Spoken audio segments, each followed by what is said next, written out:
Question number 4। Question number 4 says, अब देखो इसने बोला a3 की वैल्यू हमारे पास कितनी 15, ठीक है जी। उसके बाद इसने हमें दिया s10 की वैल्यू कितनी दी है जी 125। देखो अब ये क्वेश्चन हो गया इंटरेस्टिंग हमारे पास। और उसने बोला आपने d की वैल्यू को फाइंड करना है और a10 की वैल्यू को फाइंड करना है। हमने दिया है a3 दिया है s10 दिया, ठीक है जी। d और a10 की वैल्यू फाइंड करने को ये हम लोगों को बोल रहा है। दिमाग लगाओ तो मैंने बोला था कि जब कभी भी d निकालना हो, a निकालना हो या n निकालना हो, वी विल यूज an। तो लिखो बोला an is equal to a plus n minus 1 d, ठीक है। तो an, अब देखो अब an में मेरे पास दो चीजें, एक a3 है एक a10 है। क्या क्या लूं मैं यहाँ पे a3, यस। a3 की वैल्यू कितनी हमारे पास 15, ये दिमाग लगाना। a की वैल्यू कितनी है जी हमारे पास, दिया ही नहीं है, बस n की वैल्यू कितनी है 3, कितनी दी जी 3 minus 1 d। तो 15 is equal to a plus 2d। एक इक्वेशन तो आ गई हमारे पास ये वाली, फंस गए हम। अब इसका यूज करके भी हमारे पास कोई फायदा नहीं हुआ, ठीक है। अब मैं क्या करूँ बोला, अब मुझे याद है मेरे सर ने बोला था कि भाई इस क्वेश्चन को सॉल्व करने के लिए बस 3 ही फॉर्मूले लगते हैं, उसके अलावा कुछ नहीं लगता। पहला फॉर्मूला डाल दिया। अब मेरे पास दो फॉर्मूले हैं, मेरे पास चॉइस है लास्ट टर्म वाला डालूं या नॉर्मल वाला डालूं। अब लास्ट टर्म वाला भी मैं डाल ही सकता हूँ कि नहीं डाल सकता हूँ, नहीं डाल सकता क्योंकि मुझे लास्ट टर्म तो पता ही नहीं a10 क्या है मेरे पास, नहीं पता ना, नहीं पता ना। इसका मतलब अब मुझे कौन सा फॉर्मूला यूज करना पड़ेगा, n/2 2a plus n minus 1 d। ध्यान से देखो सब में। अब मैंने बोला था क्या, अब ध्यान से सुनना, क्या मैं इस फॉर्मूले को ऐसा करके लिख सकता हूँ, कोई हर्ज तो नहीं है, कोई हर्ज नहीं है ना, नहीं सर। अच्छा जी।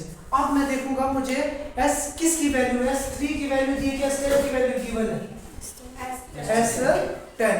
तो मैं यहाँ से क्या लिख दूंगा s10, और जहां भी मुझे n दिखाई दे रहा है n की जगह मैं क्या लिख दूं 725 लिखेंगे। हाँ जी 725 लिखेंगे वहाँ पे।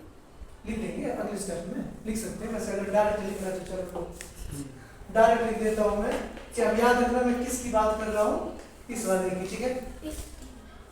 तो रुकना एक मिनट क्या कर सकता हूँ, चलो पहले देखते हैं। s10 कितना आ गया जी मेरे पास 125, ठीक है ना। अच्छा n की वैल्यू कितनी थी हमारे पास 10/2, यहाँ पे आ गया a plus a पर फायदा नहीं होना चाहिए, 10 minus 1 d में कुछ और सोच रहा था, इतना समझ में आया, ठीक है ना। तो 2 1 जा 2 5 2 जा 10, ठीक है, समझ में आया। तो देखो कितना आ गया 125 इज इक्वल टू 5। तो ये क्या था हमारे पास 2a plus 9d है कि नहीं जी, ऐसा है ना जी। ये 5 क्या कर रहे हैं, इनको मल्टीप्लाई। तो अगर ये 5 में इधर लाना चाहूँ तो कहाँ जाएगा, आपके नीचे आ जाएगा। So we will get 125/5 is equal to 2a plus 9d, ठीक है कि नहीं है, ठीक है जी। 5 से अगर इसको कट कर दूं, कटिंग कर दूं तो क्या आ जाएगा मेरे पास 25, है ना।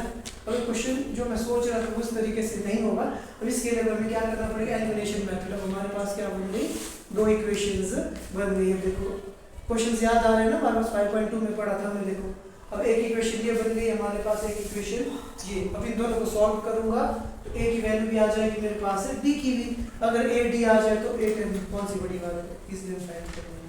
इस क्वेश्चन को इंपॉर्टेंट मार्क करो, अगर बड़ा क्वेश्चन देना होगा तो ये आ सकता है पेपर में हमारे पास। और कोशिश करें इस चैप्टर को ढंग से करना, ठीक है।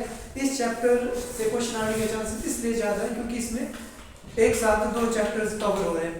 जो 5.2 में हमने पढ़ा ना, वही कॉन्सेप्ट यहाँ पे भी यूज हो रहा है। ठीक है, लिख दिया सबने? मैंने लिख दिया। तो चलिए जी, तो क्या आया था जी हमारे पास? ये इक्वेशन बन गई थी 2a plus 9b is equal to 25। बनी थी कि नहीं बनी थी? बन गई थी ना? ये देखो 2a plus 9b is equal to 25, मैंने आगे पीछे लिख दिया इनको। और दूसरी हमारे पास a प्लस क्या था? a plus 2d is equal to 15। a plus 2d equals to 15। ध्यान से देखना सब। अब देखो मेरे पास अगेन दो लीनियर इक्वेशंस बन गई दो वेरिएबल्स की। ठीक है, तो मैंने बोला था कि अब a और d की वैल्यू फाइंड करनी है, तो इसके लिए क्या करना पड़ेगा? या तो a को सेम बनाओ या तो d को। अब ध्यान से देखो, यहाँ पे मुझे 2 दिखाई दे रहा है, यहाँ पे कुछ नहीं, means 1।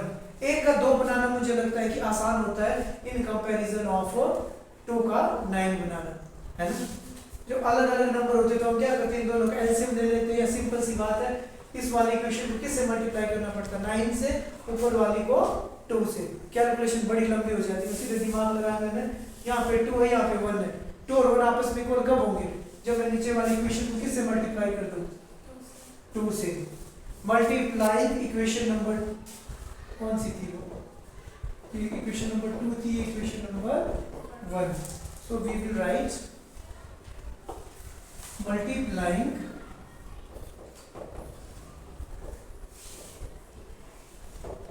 multiplying equation number 1 by 2।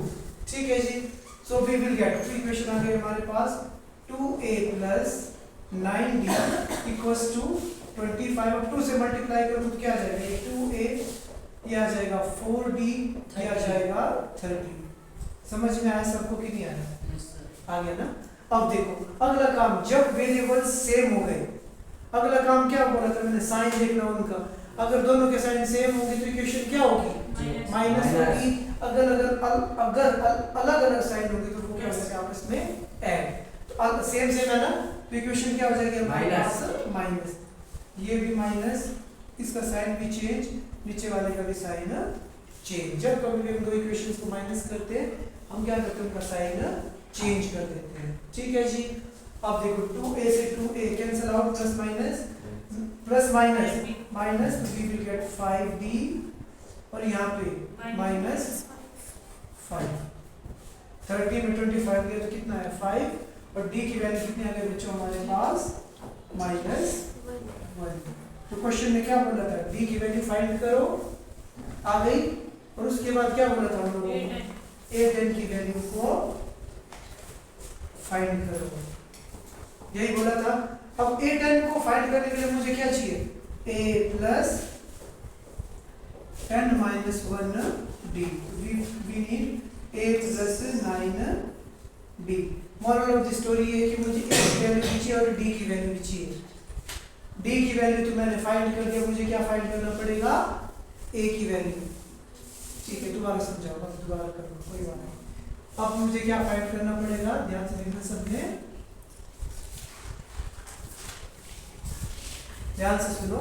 अब मैं क्या करूंगा? इस d की वैल्यू को मैं किसी भी एक इक्वेशन में डाल दूंगा, आइदर इक्वेशन नंबर 2 या इक्वेशन नंबर 1। तो मैं देखूंगा कहां पे मुझे आसान लग रहा है कैलकुलेशन। मुझे लगता है इक्वेशन नंबर 1 में। ठीक है, तो 1 को सॉल्व करूंगा और d की वैल्यू मेरे पास आ जाएगी। So we will write put the value of d in equation number 1। we will get क्या था? a plus 2, d की वैल्यू कितनी है हमारे पास? -1 is equal to 15। a की वैल्यू आ गई बच्चों हमारे पास 15, -2 पर जाके क्या हो जाएगा? +2। a की वैल्यू कितनी आ गई मेरे पास? 17। ध्यान से देखना, a की वैल्यू चाहिए थी वो भी आ गई, d की वैल्यू चाहिए थी, d की वैल्यू भी हमारे पास आ गई। अब मैंने क्या निकालना है? a10। ठीक है, चलो अगर इसको लिखना है इरेज कर ऐसे करना, उसके बाद करना। पहले डी की वैल्यू निकाल दी, उसके बाद ए की वैल्यू निकाल दी। अब हम क्या करेंगे, A10 को फाइंड करेंगे। कंफ्यूजन हो रहा है आप लोगों को।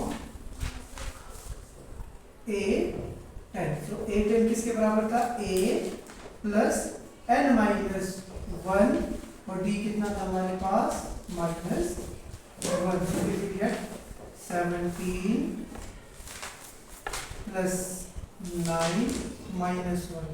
So answer should be 17 minus 9, that is I think 8. So A10 की वैल्यू कितनी आ गई बच्चों हमारे पास, 8। आया समझ में, ये है।